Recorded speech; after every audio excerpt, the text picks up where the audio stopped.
Welcome back to Part 2, Gamifying in the eClass environment.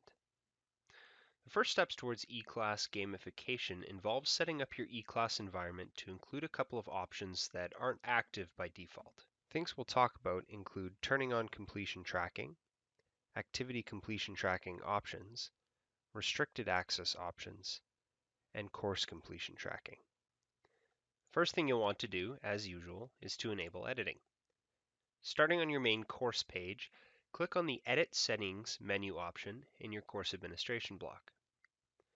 About halfway down the page, there's an option called Completion Tracking. That you'll need to expand and turn on. What this does is enables your eClass course to know whether an activity has been completed or not. Each activity in your course will now have the option of being completable represented by a checkbox.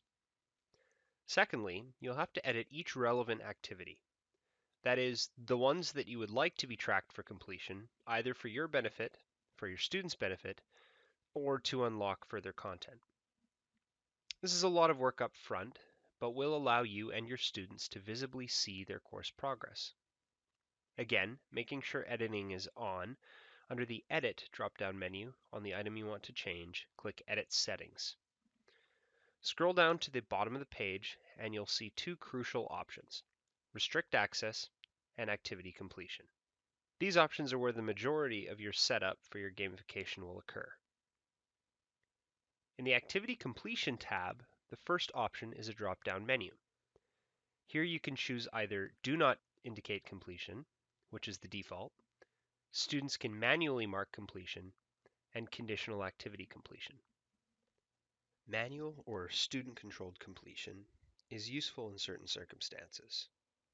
When you have a task that's ungradable, such as a Word document, a PDF, or just a web page that you want students to visit, or when you'd like students to just have a self-reminder of their progress.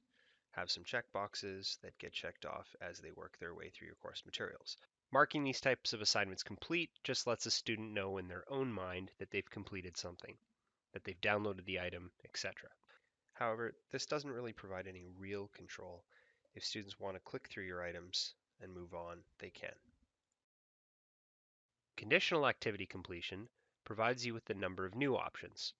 The first requires students simply to view the item for it to mark as complete. The second requires a grade to be present.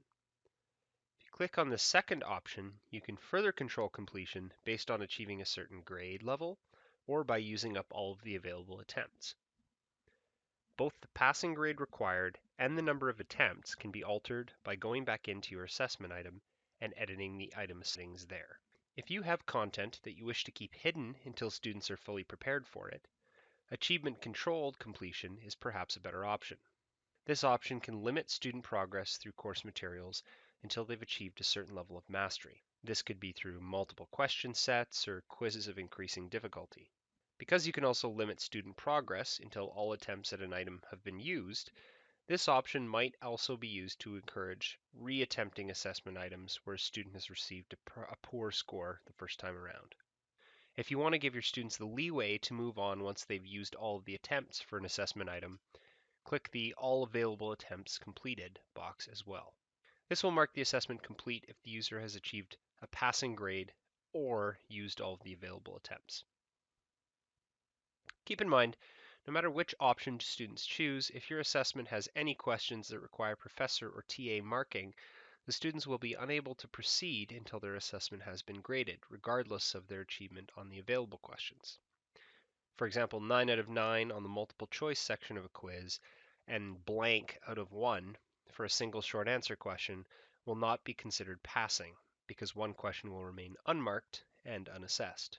So it's probably easier to use entirely machine-marked items in this circumstance. The final piece of the puzzle here is restricted access. Completion tracking is great to show student progress, but significantly more useful when it's used in conjunction with restricted access. Restricted access does exactly what it sounds like. It restricts access to an item until some sort of condition or set of conditions are met. This can be useful to control student progress, as mentioned earlier. It can also be used as an organizational tool perhaps to hide items until they're relevant based on student course progression. Finally, restricted access can be used as a partial badge system.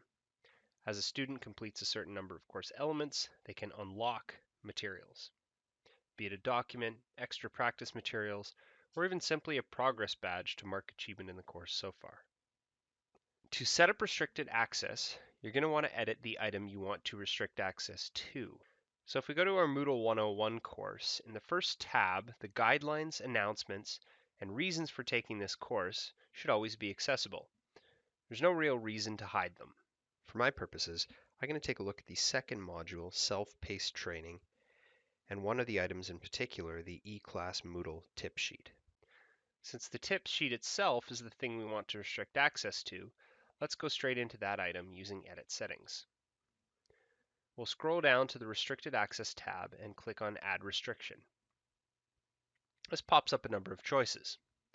We're going to click on Activity Completion, but this is also where you could restrict access to an item based on date, belonging to a certain class group, or a bunch of other options.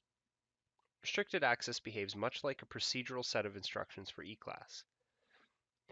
I also have the option of using one or multiple conditions to restrict access to my item. In this case, I want to restrict access to this item until both of the videos above it have been marked complete.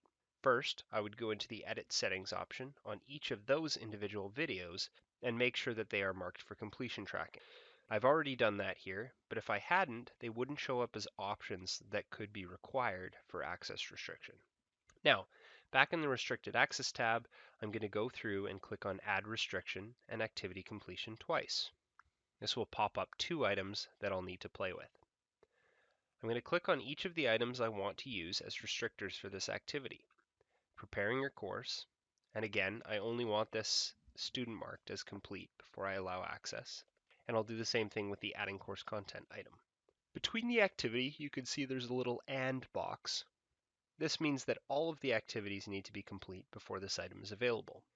In the top statement that says student must match all of the following, we could click on the All drop-down menu and change it to Any if we want any of the items above this item to unlock further content. One final option that isn't as obvious is the little eye symbol next to each restrictor item. If you leave these eye symbols on, your item will be visible but grayed out until its activating conditions are met. If you click to cross out the eye symbols, your restricted access item will remain truly hidden. There are probably occasions for both of these options, but let's say I don't want my students to know that there is a tips sheet quite yet, so I'm going to cross out the eyes and keep my item hidden for now.